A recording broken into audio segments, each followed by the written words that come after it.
You explained yourself once. You laid it out clearly, your reasons, your intentions, the logic behind what you did. You were calm. You were honest. And when you finished, the other person looked at you and said nothing useful. Or they argued anyway. Or they stored what you said and used it later. You walked away feeling smaller than before you opened your mouth, wondering why you bothered. That feeling has a name. Nietzsche would call it the cost of misreading your audience.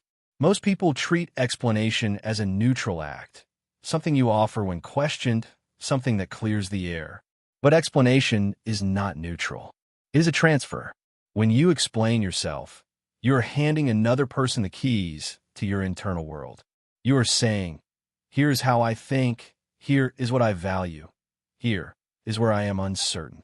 What they do with those keys depends entirely on who they are. And most people never stop to ask that question before they start talking. Nietzsche wrote in Thus Spoke Zarathustra that the higher man does not seek approval from the marketplace. The crowd, he observed, does not want understanding. They want spectacle, confirmation, or something to condemn. Explaining yourself to the wrong person is not communication. It is performance for an audience that has already decided how the show ends. This video is about 5 specific types of people. Not archetypes, not characters, but recognizable human patterns you have already encountered, to whom your explanation will never accomplish what you hope. Not because you explained badly, because the explanation was never going to work. If this is already landing, hit subscribe and tell us in the comments where in the world you're watching from today. The first type is the person who has already decided. You know this person. You have sat across from them and felt it. The conversation has a predetermined conclusion, and your words are simply obstacles between them and that conclusion. They ask you to explain yourself, but the asking is not genuine inquiry. It is procedure. They want to appear as though they listened before they delivered the verdict they had already written. Nietzsche was precise about this in his analysis of what he called slave morality, the moral framework built not on genuine ethical evaluation, but on the need to condemn. He observed that certain people cannot experience themselves as good without first establishing someone else as wrong. Your explanation does not interrupt this process. It feeds it. Every detail you provide becomes raw material for the judgment they were already constructing. If you say you acted out of caution, they call it cowardice. If you say you acted out of confidence, they call it arrogance. The frame was built before you arrived. Your words only fill it in. The specific psychological mechanism here is what researchers after Nietzsche would come to call confirmation bias. The tendency to seek information that validates existing conclusions and dismiss information that complicates them. But Nietzsche saw something darker underneath it, the will to judge as a will to power. Some people need to find you wrong the way other people need food. Your explanation does not disrupt their hunger. It satisfies it. The practical result is recognizable. You explain. They do not engage with what you said. They engage with the part they can use. They quote you selectively. They ask clarifying questions designed to produce admissions rather than understanding. They nod while you speak and then say exactly what they were going to say before you started. When you notice this pattern, the instinct is to explain more carefully, more thoroughly, to find the exact words that will finally land. That instinct is the trap. More explanation gives them more material. Clarity is not the problem. The audience is. The second type is the person who uses what you share as leverage. This one is harder to identify because they often appear to be the people closest to you. They listen well. They ask follow-up questions. They seem genuinely interested. And in the moment, explaining yourself to them feels like intimacy, like being known. The danger is that they are learning you, but not in the way a friend learns you. They are cataloging your vulnerabilities, your contradictions, the places where you are not yet sure of yourself. They're filing it away. Nietzsche understood that information is power, and that power is rarely neutral. In Beyond Good and Evil, he wrote that every great philosophy is ultimately a personal confession, that what a person claims to believe reveals what they need. The same principle applies here in reverse. What you reveal when you explain yourself tells another person exactly where you can be moved. Your doubt, said aloud, becomes a lever. Your regret, shared in good faith, becomes a pressure point. The explanation you offered as honesty becomes, in their hands, a tool. This does not mean every person who listens carefully is calculating. But there is a distinction between someone who receives what you share and someone who stores it. The person who uses your explanations as leverage will eventually demonstrate they have kept records. They will reference something you said once in a moment of uncertainty. They will remind you of a contradiction between what you said last year and what you're doing now. They will not do this in service of helping you reconcile the contradiction. They will do it to make you doubt yourself at precisely the moment when doubt serves their interests. Nietzsche's word for this kind of interpersonal strategy was not manipulation, it was raisonnement, the slow, patient accumulation of grievances and information by those who cannot act directly, converted eventually into a strike. Explaining yourself to this person does not build trust. It builds their arsenal. The third type is the person who confuses explanation with permission. There's a specific and exhausting dynamic that most people recognize without ever quite naming it. You tell someone why you made a decision. They respond not by accepting your reasoning, but by arguing with it, as though your explanation was the first draft of a negotiation, not the conclusion of one. You explain that you need time alone. They ask why. You explain the why. They challenge the why. You defend the why. And somewhere in the middle of defending your reasoning, you have lost the thing you were originally trying to protect. Nietzsche was deeply skeptical of the premise that we owe anyone a full accounting of our choices. He was especially skeptical of the moral pressure that demands explanation as a form of control, the implicit suggestion that a decision is only legitimate once it has been approved by the person asking. In Twilight of the Idols, he identified what he called the error of false causality, the habit of demanding reasons as though reasons are what make actions valid. They are not. An action's validity does not depend on whether another person accepts its logic. The person who confuses explanation with permission does not necessarily know they are doing this. It can feel to them like engagement, like participation, like care, but the function is control. As long as you are explaining, you have not yet fully decided. As long as you are defending your reasoning, the decision remains open for revision. They have learned, consciously or not, that the way to delay or reverse your choices is to demand an account of them. And the more thoroughly you explain, the more thoroughly you have accepted the premise that their approval is required. The correct response to this type is not a better explanation. It is a shorter one. Sometimes it is no explanation at all. A decision made without justification is not a decision made carelessly. It is a decision made from a position that does not require ratification. The fourth type is the person who is not listening, not because they are hostile, but because they are only waiting. This is perhaps the most common type on the list, and the most quietly deflating. You explain yourself, and the other person is physically present, making the appropriate noises of attention. But they are not processing what you say. They are waiting for the pause in which they can say what they already planned to say. The conversation is not a dialogue. It is two monologues with eye contact. Nietzsche wrote about what he called the problem of the actor, the person who has so thoroughly performed his self that genuine reception of new information has become nearly impossible. He was talking about philosophers who had calcified into their own systems, but the pattern scales down to ordinary conversation. There are people whose relationship to any discussion is essentially theatrical. They're playing the role of someone listening, someone considering, someone engaged. The performance is convincing enough that you feel heard. You're not. The psychological term for what happens here is a failure of genuine attention. Not in the clinical sense, but in the ordinary sense of a person whose inner narrative is so active that external input barely penetrates it. You can feel when this is happening if you pay attention. Their responses do not follow from what you said. They follow from what they were planning to say before you said it. Your explanation lands in a room where the furniture has already been arranged. There is no place for it to sit. If this video is giving you something to think about, subscribe and turn on notifications. It helps us keep making content like this. The waste here is not just the time spent explaining. It is the energy of having organized your thoughts, made yourself vulnerable enough to share them, and received nothing in return. Not even the clean response of disagreement. just the performance of listening and the continuation of whatever they already thought. After enough of these conversations, people make a mistake in the opposite direction. They stop explaining to everyone. They close down entirely. They mistake the failure of one type of communication with the failure of communication itself. That is the overcorrection. The answer is not silence with everyone. It is knowing who is actually in the room. The fifth type is the one nobody wants to name.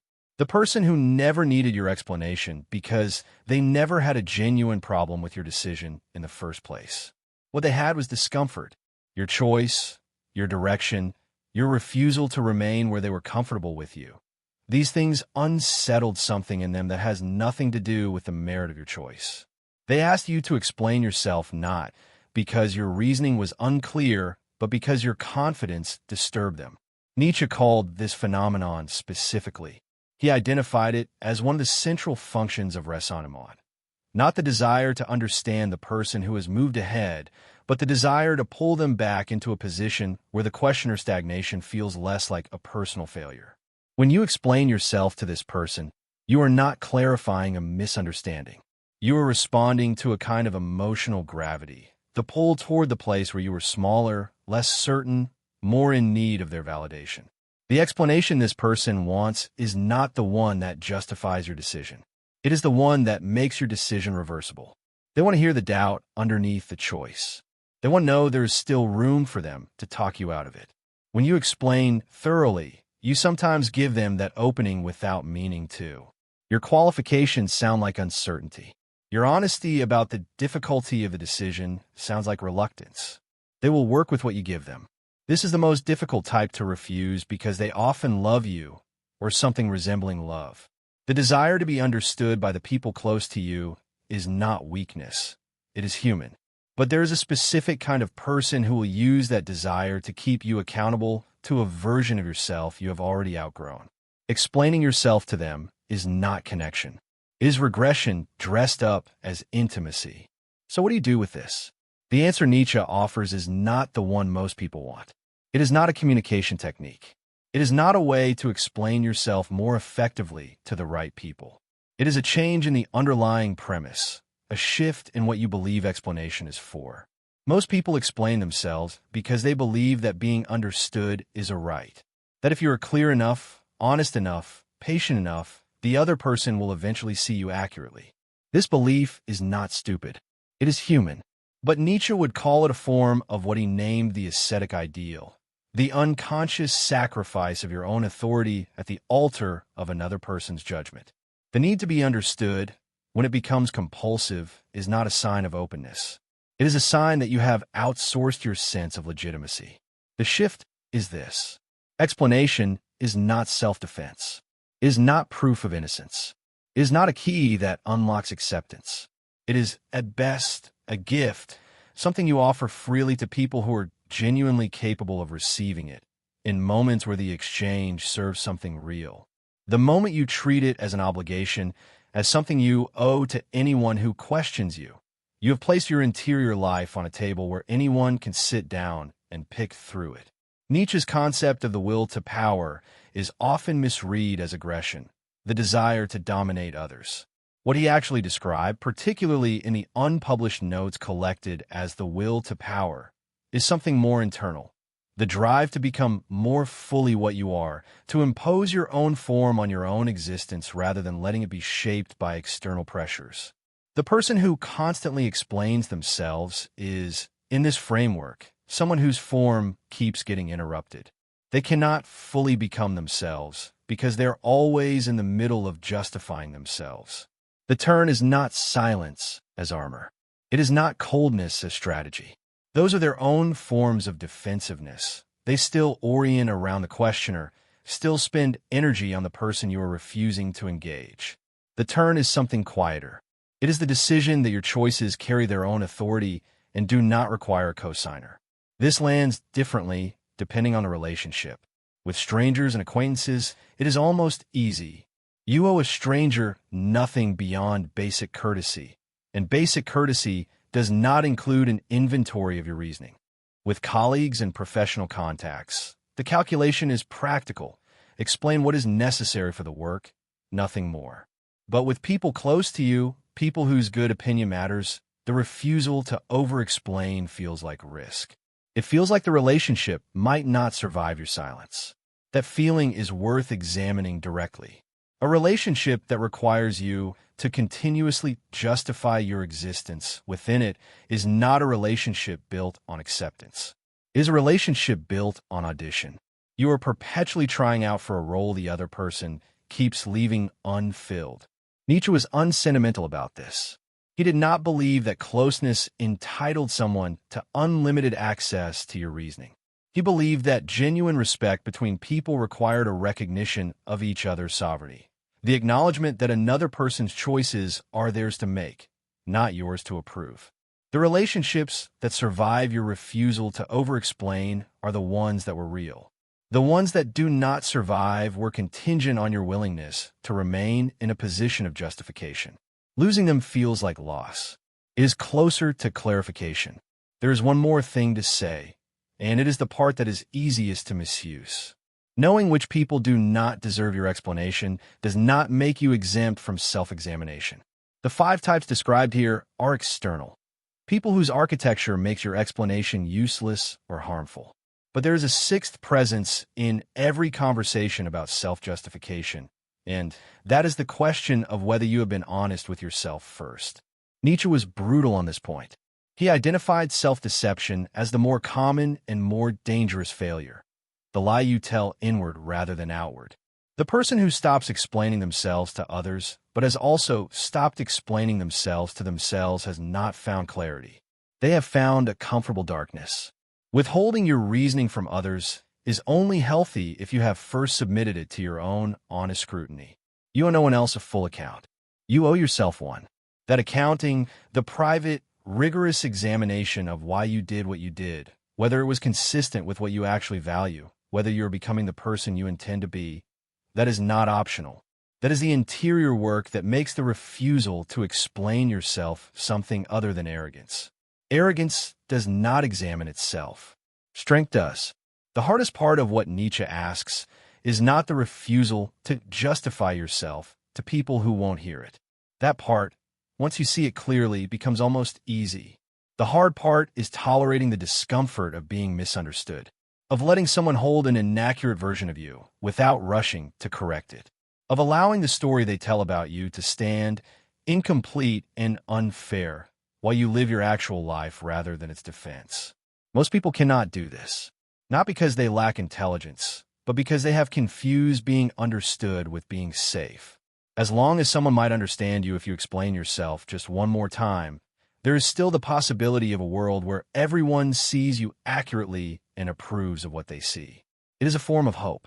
Nietzsche would call it a form of dependency. The person who has stopped needing to explain themselves to the wrong people has not become cold. They have become free. They have moved their energy from the maintenance of other people's perceptions to the building of something real. Every hour not spent justifying yourself to someone who wasn't listening is an hour available for the thing you were trying to do in the first place. That is not a small thing. That is most of a life recovered. Some people will misread your silence as guilt. Some will read your directness as arrogance. Some will tell others a version of you that you do not recognize. Let them. You are not responsible for the story someone else needs to tell about you in order to feel comfortable with their own choices. Your only responsibility is the story that is actually true, the one only you can fully know, the one you are building one decision at a time, without a committee. Nietzsche's answer was never to stop being knowable. It was to choose, carefully and deliberately, who gets to know you. Not everyone who asks deserves the door opened. Not every question posed at you is a genuine request for understanding. Some questions are searches for leverage. Some are searches for permission to judge. Some are simply the noise of people who cannot tolerate that you have moved in a direction they didn't sanction. You do not have to answer all of them. You do not have to answer most of them. The clearest people are not the ones who explain everything. They're the ones who know what explanation is for and who they are talking to and whether the conversation is worth having at all. In a world that mistakes constant self-disclosure for honesty, that kind of clarity is rare. Nietzsche would say it is also the beginning of something resembling a real self, one that does not depend on the approval of the marketplace to exist. That is the choice, not silence, not arrogance, just the quiet, firm refusal to hand the keys of your interior life to people who are never going to take care of them. Thank you for watching. More videos are on your screen now, and if you haven't already, subscribe. We'll see you in the next one.